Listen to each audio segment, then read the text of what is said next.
북한에서 도청을 당했다는 축구 선수들과 북한에서의 필자의 또 다른 경험. 대한민국 월드컵 축구 대표팀이 북한에 들어가 경기를 치른 후 뒷얘기가 많았다. 요지는 철의 장막 독재 국가답게 대한민국 선수단에게 상식 이하의 대우를 함으로써 비난을 받았던 것이다. 입국 심사부터 시작된 황당한 조치는 숙소인 호텔에서의 자유롭지 못한 것은 물론 도청을 당했다는 선수들의 주장도 있었다. 또한 입국 과정에서 소지품 목록을 적게 하는 등 선수들에게 까다롭게 했다는 것이다. 필자는 이러한 일들을 이미 경험한 바 있었기 때문에 쉽게 이해할 수 있었다. 필자의 경험에 의하면 북한 당국은 입국자들을 심사할 때 소지품의 목록을 자세히 적도록 되어 있다. 또한 출국 때 역시 소지품 목록을 적어 제시해야 한다. 그런 과정이 선수들에게는 불편했을 것이다. 필자에게는 지금으로부터 오래전 한반도 에너지 개발기구 요원으로 북한에 들어갈 수 있는 절호의 기회가 주어졌다. 2002년 10월에 한반도 에너지 개발기구 VIP들과 함께 강원도 양양공항에서 북한에서 보낸 특별 전세기를 타고 출발했다. 북한의 선덕공항에 내려 입국 심사를 안전하게 마치고 여러 대의 버스를 나누어 타고 함흥을 지나 신포까지 무려 4시간 동안이나 비포장 도로를 달렸다. 창밖으로 펼쳐진 낯익은 광경, 즉 필자의 초등학교 시절 60년대 시골 모습을 보고 많은 생각을 하면서 숙소에 도착했다. 그때 당시 필자의 가방에는 한글 킹제임스 성경 여러 권과 그 밖에 기독교 관련 책과 자료들을 넣을 수 있는 만큼 넣어서 아무 제재 없이 북한에 입국했었다. 지금 생각해보면 특권 중의 특권이었다. 남측 사람들에게는 마음껏 복음을 전하고 진리의 지식을 전할 수 있었으나 북측 사람들에게는 원래 복음 전하는 것이 법적으로 금지되어 있었기 때문에 마음대로 전할 수는 없었다. 혹시 기회가 있어서 전하더라도 그들이 배타적으로 받아들이고 오히려 예수님을 믿는 사람들이 무지몽매하다고 핀잔을 주는 그들에게 속수무책으로 무척이나 답답한 마음을 억누르고 지내야 했다. 그러던 어느 날 잠자리에 들기 전 북한 사람들에게 복음을 어떻게 전할 것인가를 누워서 곰곰이 생각하다 어느 선교사가 들려준 간증이 생각났다. 중국에서 활동하던 어느 선교사가 복음을 전하다가 중국 공안 당국에게 붙잡혀 옥고를 치르고 나와서 영국의 BBC 방송국에 출연하게 되었다. 그런데 그 프로그램을 진행하는 사회자가 그리스도인이었는데 어떻게 하면 이 방송을 통해 영국 전역에 복음을 전할 수 있을까 하고 늘 기회를 엿보고 있었다고 한다. 그런데 드디어 진행자는 그 선교사와 대담을 하게 되어 그 기회를 놓치지 않고 복음을 전하기로 마음을 먹고 방송을 진행하게 되었다. 방송이 시작되자 그 사회자는 선교사를 간단하게 소개한 뒤에 선교사님 어떻게 하다가 체포되셨나요?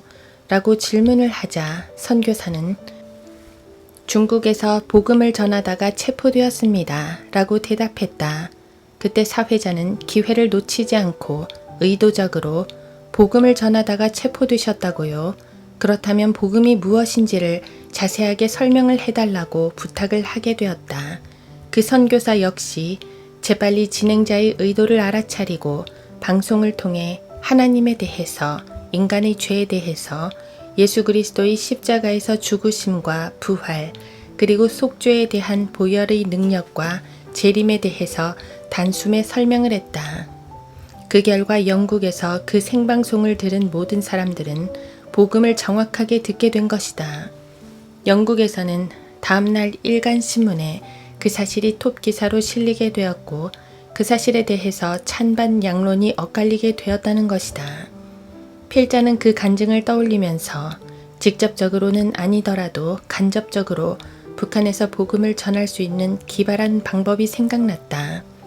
지상파 방송으로는 곤란하지만 전화선을 이용해서 복음을 전하면 어떨까 생각했던 것이다. 그들의 일상은 늘 감시체제에 놓여 있다. 그래서 도청 등 다양한 방법으로 사람들을 통제한다.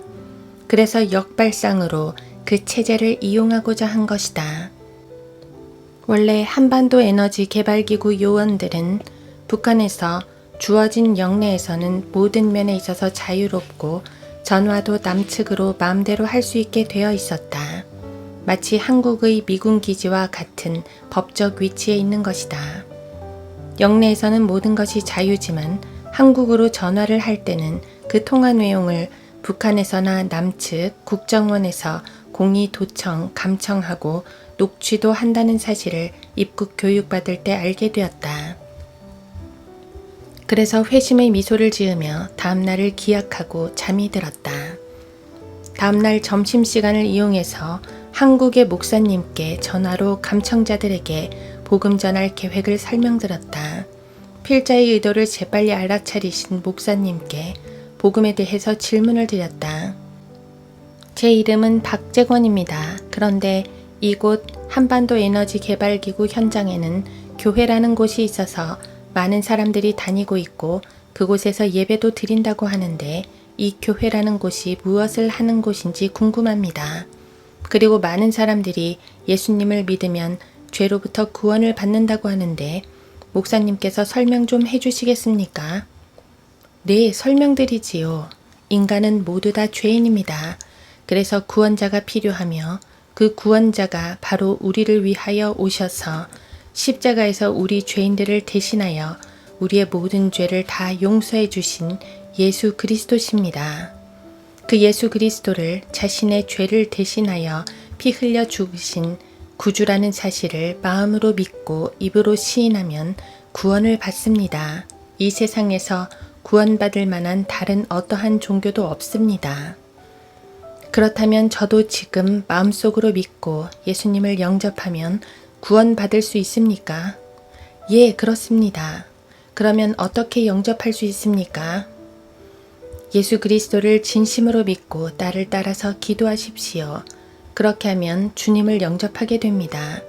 자, 마음의 준비가 되셨으면 따라서 하십시오. 하나님, 저는 죄인입니다. 예수 그리스도를 제 개인의 구주로 모셔드립니다. 저를 구원해 주셔서 참으로 감사합니다. 예수님의 이름으로 기도합니다. 아멘.